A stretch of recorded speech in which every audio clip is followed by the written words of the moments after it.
Welcome back to channel Todopedia, dan di video kali ini kita bakalan bahas gimana sih pandangan gua tentang dividen jumbo dari 3 saham bank besar, yaitu BBRI, BMRI, dan BBNI. Di mana beberapa hari yang lalu mereka bertiga ini baru aja ngumumin kalau mereka ini akan bagi dividen yang gede banget.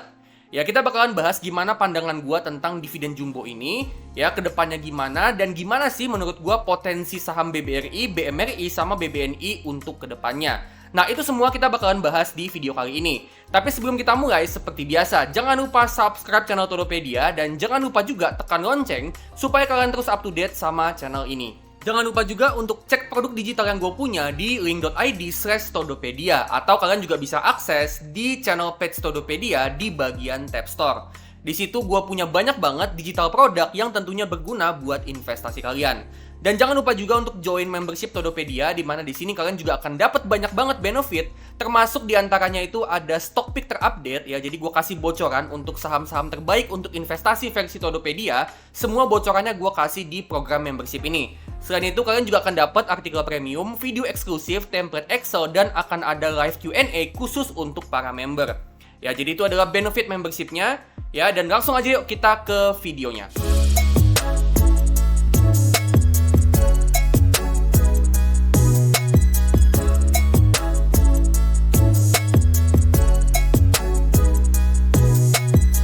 Oke, jadi 3 saham bank besar BUMN, BBRI, BMRI, sama BBNI ini akan bagi dividen dengan yield yang jumbo sampai sekitaran 8,5 sampai 9%. Ya, jadi tahun ini mereka akan bagi dividen dengan nominal yang jauh lebih gede daripada dividen di tahun-tahun sebelumnya.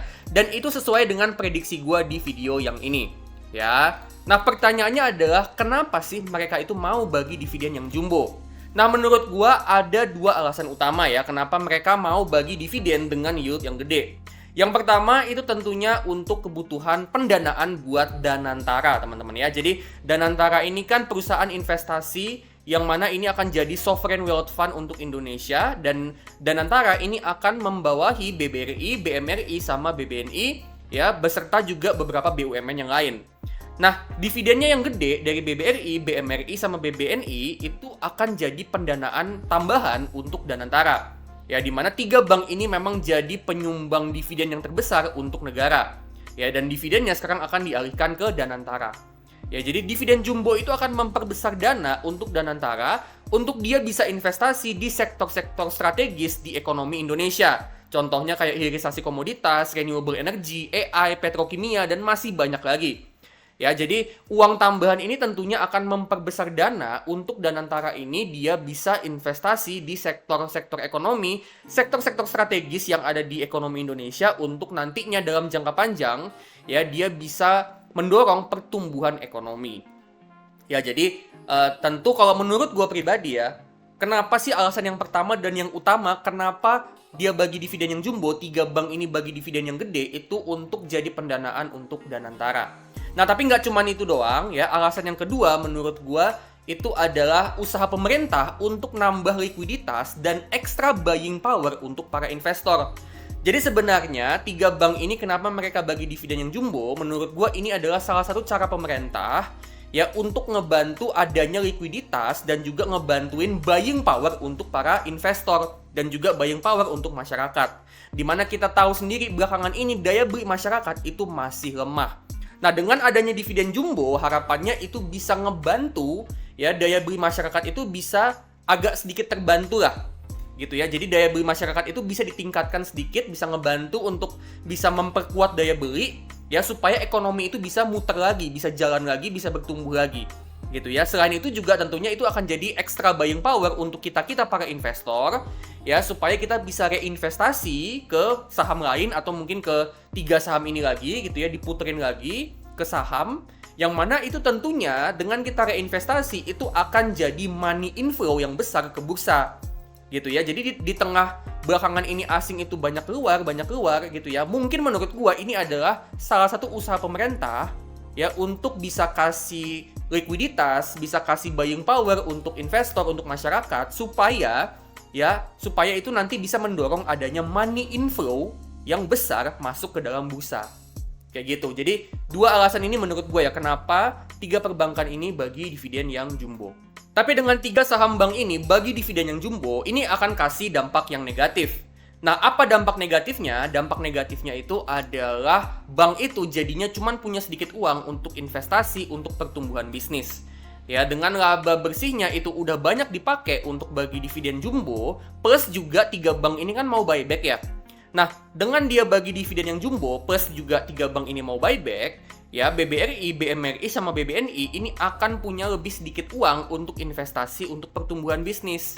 Ya, jadi budget untuk investasi buat pertumbuhan bisnis, untuk capital expenditure atau capex-nya itu akan lebih sedikit. Ya, dan tentunya itu akan memperlambat pertumbuhan bisnis dari perbankan. Terutama ini akan memperlambat untuk proses digital transformation. Ya, di mana BBRI itu kan punya Brimo, BMRI punya Livin by Mandiri sama Kopra by Mandiri. Ya, BBNI juga punya Wonder.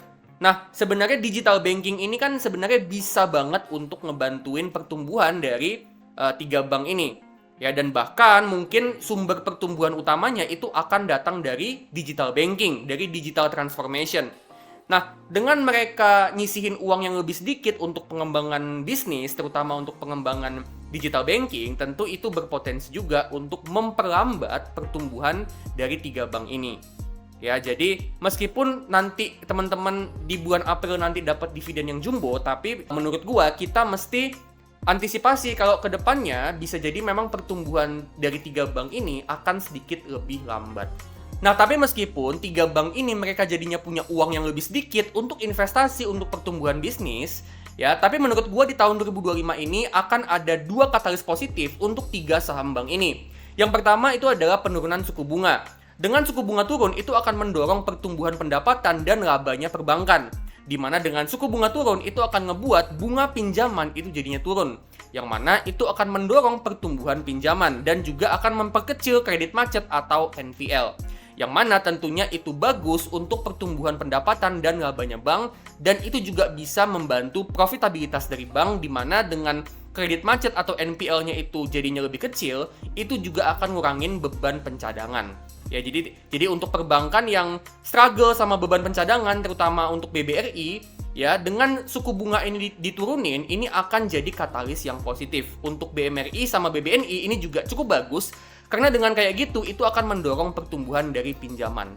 Nah, selain dari penurunan suku bunga, ya, 3 bank ini akan ngelakuin buyback, yang mana itu bisa ngebantu untuk menaikkan harga saham bank. Ya, buyback itu tentunya akan membantu untuk ngurangin supply yang ada di pasar. Ya, jadi dengan perusahaan itu buyback atau membeli sahamnya kembali, itu akan membantu untuk mengurangi supply saham yang ada di market, yang ada di bursa. Yang tentunya itu bisa membantu untuk naikin harga saham dari 3 bank ini. Oke, jadi kurang lebih kayak gitu ya teman-teman ya. Gimana pandangan gua tentang dividen jumbo dari saham BBRI, BMRI, sama BBNI. Nah, tapi sekarang gue akan kasih kalian warning ya. Buat kalian yang pegang saham BBRI, BMRI, sama BBNI, gue akan kasih kalian warning. Yang pertama itu adalah harga sahamnya bisa ARB saat ex-date dividen. Ya, dengan mereka bagi dividen jumbo, mereka itu jadinya rentan untuk dimasukin sama yang namanya dividen hunter, atau orang-orang yang memang fokusnya itu cuma mau cari dividen doang. Dan ketika nanti masuk ke tanggal ex-date, ya, orang-orang akan menjual sahamnya, terutama para dividen hunter, ya, dan sahamnya itu bisa auto reject bawah alias anjlok.